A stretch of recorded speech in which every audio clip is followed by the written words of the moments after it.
जय हिंद साथियों, अभिवादन स्वीकार करिए सौरभ सोशलिस्ट का। आज आप लोगों के बीच में हाजिर हूँ एक नए मसले पर बात करने के लिए, एक नए मसले पर विचार करने के लिए। आप अपना भी विचार कमेंट बॉक्स में बताइएगा। अगर कुछ त्रुटि रहती है तो उसको भी बताइएगा, अगले वीडियो में सुधार करने की कोशिश करूँगा। साथियों, आज 24 अप्रैल का दिन, जिसे भारतवर्ष में पंचायती राज दिवस के रूप में मनाया जाता है। हमारा देश बहुत पहले आया अपने, लेकिन जो सरकार की योजनाएं होती थी जो आखिरी व्यक्ति तक पहुंचनी चाहिए थी, वह पहुंच नहीं पा रही थी। इन योजनाओं को पहुंचाने के लिए ही सन 1957 ईस्वी में बलवंत राय मेहता समिति बनाई जाती है। यह समिति सन 1959 ईस्वी में अपनी रिपोर्ट पेश करती है।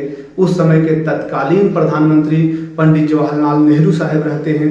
वह राजस्थान के नागौर जिले में एक बगधनी गांव का गठन किया जाता है, जो पंचायती राज के हिसाब से पहला गांव होता है। उसके बाद तमाम गांव बनते हैं, बहुत सारे गांव बनते हैं, ग्राम पंचायतों का गठन हो जाता है। साथियों, बहुत दिनों तक यूं ही चलता रहता है, लेकिन विकास जो सरकार की योजनाएं थी, जो अभाव ग्रसित व्यक्ति थे, जहां तक पहुंचनी चाहिए थी, जो सपना महात्मा गांधी जी, बाबा साहेब अम्बेडकर देखे थे, वह पूर्ण नहीं हो पा रहा था। जब उसको कैसे पूर्ण किया जाए, इसके लिए सन 1992 ईस्वी में त्रिस्तरीय पंचायती राज व्यवस्था लागू की जाती है। 73वें संविधान संशोधन द्वारा जब यह कानून लाया जाता है, तो इस कानून से क्या फायदा होता है जानते हैं साथियों? जो ओबीसी होते हैं, एससी होते हैं, एसटी होते हैं, महिलाओं को भी इस प्रतिनिधित्व में आरक्षण मिलता है, इनको अधिकार मिलता है। साथियों, कहने का नहीं है, आप लोग देखिएगा या कल्पना कीजिएगा, सन 1992 के गांव की कल्पना कीजिएगा और सन 1992 के बाद के गांव की कल्पना कीजिएगा। बहुत अंतर रहे हैं साथियों। पहले क्या होता था, गांव का गठन तो हो गया था, लेकिन जो उसका प्रतिनिधि होता था, जो उसका मुखिया होता था, लगभग एक ही व्यक्ति होता था। वही बात रही राजा रजवाड़ों वाली बात कि हम प्रधान हैं तो हमारा लड़का प्रधान होगा, हम क्षेत्र पंचायत हैं तो हमारा लड़का होगा। लेकिन जब यह त्रिस्तरीय पंचायती राज आया, इसके बाद ऐसा होना लगभग बंद हो गया। हर वर्ग को प्रतिनिधित्व मिलने लगा।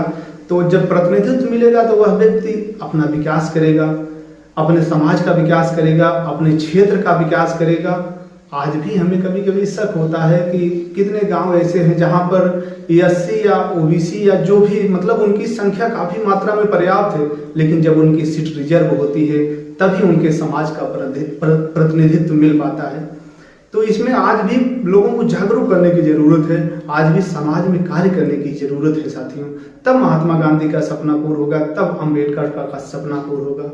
त्रिस्तरीय पंचायती राज व्यवस्था में साथियों 3 प्रकार के पंचायतों का जिक्र किया गया है: ग्राम पंचायत, ब्लॉक पंचायत और जिला पंचायत।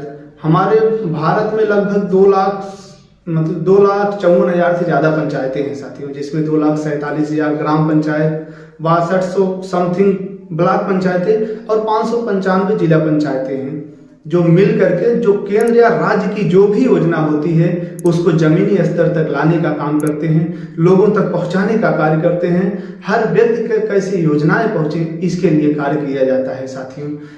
जब जिस समय ग्राम पंचायत का गठन हुआ, जब इस ग्राम पंचायत के गठन का मुख्य उद्देश्य ही यही था कि गांव को जब मजबूत किया जाएगा तब जिला अपने आप मजबूत होगा। जब गांव की सड़कें अच्छी होंगी, जब गांव में स्कूल होंगे, जब गांव में शिक्षा का स्तर बढ़ेगा साथियों, तब अपने देश का मान बढ़ेगा, देश का सम्मान बढ़ेगा। जो सपना महात्मा गांधी जी, अम्बेडकर जी, इन लोगों ने देखा था, महान पुरुषों ने देखा था, उस सपने को साकार करने के लिए ग्राम पंचायत का गठन किया गया। लेकिन आज भी हकीकत क्या है आप लोगों को बताने की जरूरत नहीं है। आज भी निधियां, बहुत सारे ऐसे प्रतिनिधि हैं जो खा रहे हैं, जो नहीं कार्य कर रहे हैं। तो इन सबको, आप सभी ग्रामवासियों को, जागरूक व्यक्तियों को इन पर कार्य करते रहने की जरूरत है, इनको सचेत करने की जरूरत है। तो आज के दिन आप सभी लोग अपने प्रधान से, अपने बीडीसी से, अपने प्रमुख से मिलें, जो भी आपकी योजनाएं हैं उनको बताएं, उनको कार्य योजना में डलवाएं, और जिससे ग्राम सभा का विकास हो। बहुत सारी बातें हैं करने के लिए साथियों, लेकिन आज के लिए बस इतना ही। अगर वीडियो में कुछ त्रुटि रही हो या हमारे शब्दों में कुछ त्रुटि रही हो या कुछ गलती रही हो तो बताइएगा, आगे से इसे सुधार किया जाएगा। मिलते हैं फिर किसी नए वीडियो में इसी तरीके के लिए। आपका हमसे जुड़ने के लिए बहुत बहुत धन्यवाद। अंत में बस यही कहूँगा, बच्चे, महिलाओं, सैनिकों, अन्नदाताओं का सम्मान करिएगा। यह हमारे देश की आन है, शान है, जान है, स्वाभिमान है। जय हिंद साथियों।